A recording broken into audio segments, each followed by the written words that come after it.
எந்த ஆண்டில் உடன்கட்டை ஏறுதல் சதி ஒழிக்கப்பட்டது? இதுக்கு யார் முன்னோடியா இருந்தார்னா, ராஜாராம் மோகன் ராய். இந்த சட்டத்த கொண்டு வந்தவர் வந்து வில்லியம் பெண்டிங். 1829. தயானந்த சரஸ்வதியால் நிறுவப்பெற்ற சமாஜத்தின் பெயர் வந்து ஆரிய சமாஜம்.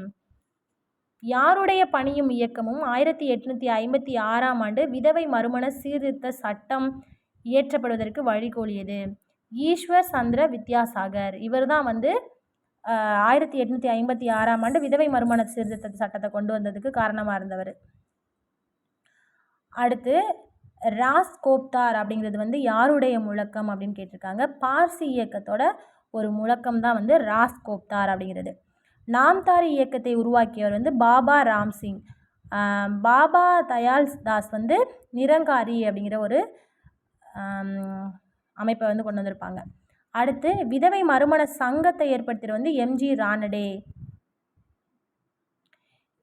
ரானடே. இவர் வந்து பிரார்த்தனை சமாஜத்தில் ஒரு உறுப்பினராக இருப்பார்.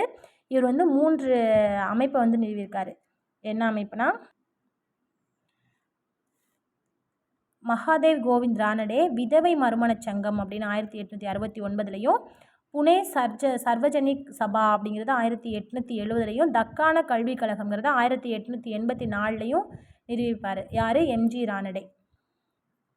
அடுத்த கொஸ்டின் வந்து சத்யார்த்த பிரகாஷ் அப்படிங்கிற நூல் எழுதினவங்க வந்து தயானந்த சரஸ்வதி எழுதியிருப்பார். அடுத்து கோடிட்ட இடங்களை நிரப்புக. சமரச வேத சன்மார்க்க சங்கத்தை நிறுவியவர் யாருன்னா வள்ளலார். அடுத்து புனே சர்வஜனிக் சபாவை நிறுவியவர் யாருன்னா எம்ஜி ரானடே.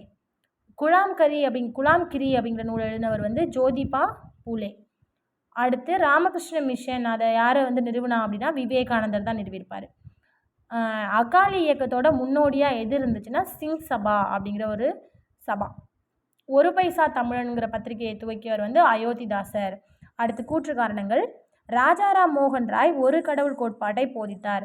அவர் ஒரே ஒரு கடவுள் தான் அப்படிங்கிற ஒரு கோட்பாட்டை தான் போதித்தார். அது வந்து சரிதான். உருவ வழிபாட்டை வந்து ஆதரிக்கல, அவர் வந்து எதிர்த்தார். உருவ வழிபாடு கிடையாது அப்படின்னு வந்து எதிர்த்தார். சமூக தீமைகளை வந்து கண்டனம் செய்வதை எதிர்த்து அவர் சிற்றேடுகளை வெளியிட்டார். அது கரெக்டு தான். ராஜாராம் மோகன் ராய் கவர்னர் வில்லியம் பெண்டிங்கால் ஆதரிக்கப்பட்டார் அப்படிலாம் எதுவும் கிடையாது. ராஜாராம் மோகன் ராய் வந்து இவர் கொடுத்த அந்த விண்ணப்பத்தை வந்து வில்லியம் பெண்டிங் வந்து ஆதரிப்பார். எதுக்கு? அந்த சதிக்கு. அவ்வளோதான். அடுத்த கேள்வி. பிரார்த்தனை சமாஜம் டாக்டர் ஆத்மராம் பாண்டுரங்கால் நிறுவப்பெற்றது. கரெக்டு தான்.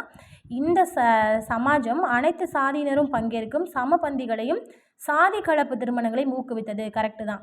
இதில் வந்து யார்? இந்த எம்ஜி ரானடேவும் ஆர்சி பண்டர்கர் அப்படிங்கிற 2 பேரும் தான் வந்து இதோட மேன்மையான உறுப்பினர்களாக இருப்பாங்க. ஜோதிபா பூலே ஆண்களின் மேம்பாட்டிற்காக பணியாற்றினார். கிடையாது, அவர் வந்து பெண்களோட மேம்பாட்டுக்காக தான் பணியாற்றினார். இது வந்து தவறு. பிரார்த்தனை சமாஜம் வந்து பஞ்சாபை பிறப்பிடமாக கொண்டதுங்கிறது தவறு.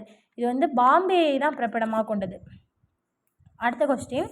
ராமகிருஷ்ண மிஷன் கல்வி, உடல்நலம், பேரிடர்களின் போது நிவாரண பணி செய்தல் போன்ற சமூக பணிகளில் வந்து செயலாக்கத்துடன் ஈடுபட்டது. இது வந்து சரிதான்.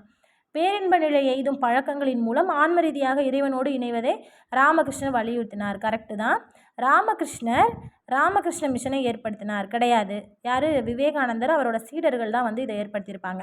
ராமகிருஷ்ணர் வங்க பிரிவினையை எதிர்த்தார். ராமகிருஷ்ணர் வந்து அதை பற்றிலாம் எதுவும் சொல்லலை. அப்போ 1, 2 தான் சரி. அடுத்த கொஸ்டின். ஜோதிபா பூலே ஆதரவற்றோருக்கான விடுதிகளையும் விதவைகளுக்கான விடுதிகளையும் திறந்தார். அது வந்து சரிதான். காரணம் வந்து ஜோதிபா பூலே குழந்தை திருமணத்தை வந்து எதிர்த்தார், விதவை மறுமணத்தை ஆதரித்தார். அதுவும் சரிதான். அப்போ கூற்று சரி, காரணமும் சரி. அடுத்து பொறுத்துக. ஒரு பைசா தமிழன் அப்படிங்கிறது யாருடைய பத்திரிகை? அது ஒரு பத்திரிகை. யாரோடதுன்னா அயோத்திதாசரோடது. திருவருட்பா வந்து ஜீவகாருண்ய பாடல்கள். இது யார் எழுதுனதுன்னா இது வந்து வள்ளலாரோட பாடல்கள் எல்லாத்தையும் தொகுத்து தான் திருவருட்பா அப்படின்னு கொண்டு வந்திருக்காங்க.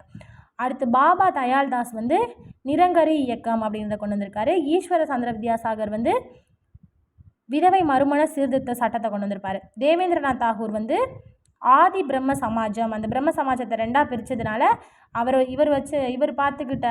இவருக்கு கீழே இருந்தது வந்து ஆதி பிரம்ம சமாஜம்னு பேரை மாற்றிடுவாங்க.